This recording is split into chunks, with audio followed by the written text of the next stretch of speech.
വെള്ളിയാഴ്ച രാവ് ദുആഇനും ദിക്റിനും വലിയ പോരിശയാക്കപ്പെട്ട രാത്രിയാണ്. അത്തായ നേരത്തെ എഴുന്നേറ്റ് ഉമ്മമാരെ നല്ലോണം ദ്വാർക്കണം. മക്കളെ നല്ല ഭാവിക്ക് വേണ്ടി ഉപ്പമാര് നല്ലോണം ദ്വാർക്കണം. എത്ര സുഖമുള്ള റൂമിലാണ് കിടക്കുന്നതെങ്കിലും ആഴ്ചയിൽ മുഴുവൻ രാത്രികളിലും ദ്വാർക്കുന്നവരുണ്ടത് പോകട്ടെ.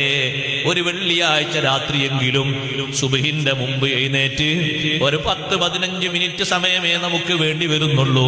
ഒന്ന് ഉളൂ എടുത്തൊരു 2 റക്അത്ത് നിസ്കരിച്ച് അല്ലാഹുവിലേക്ക് കൈ ഉയർത്തിയിട്ട് ഹംദും സലാത്തും ചൊല്ലിയിട്ട് നമ്മളെ ഭാവിക്ക് വേണ്ടി, മക്കളെ ഭാവിക്ക് വേണ്ടി, ദുനിയാവും ആഖിറവും സലാമത്താകുന്നതിന് വേണ്ടി, 2 ലോകത്തും വിജയം ലഭിക്കുന്ന മക്കളാകുന്നതിന് വേണ്ടി, ഫാസിഖീങ്ങളാകാതിരിക്കാൻ, നാടിനോ നാട്ടുകാർക്കോ കുടുംബക്കാർക്കോ ശല്യമുള്ള ആളുകളാകാതിരിക്കാൻ, കുടുംബത്തിന് വേണ്ടപ്പെട്ട മക്കളാകാൻ, ബാപ്പക്ക് ഉമ്മക്ക് മരണാനന്തരവും ഉപകരിക്കുന്ന മക്കളാകാൻ, അവർക്കുണ്ടാകുന്ന മക്കളെ നല്ല നിലക്ക് പോറ്റുന്ന മക്കളാകാൻ, അതേ സേവന താല്പര്യമുള്ള നല്ല മക്കളായി കിട്ടാൻ ആത്മാർത്ഥമായി ഒന്ന് കൈയുയർത്തിയിട്ട് അള്ളാഹുവിനോടൊന്ന് പറഞ്ഞു നോക്കൂ.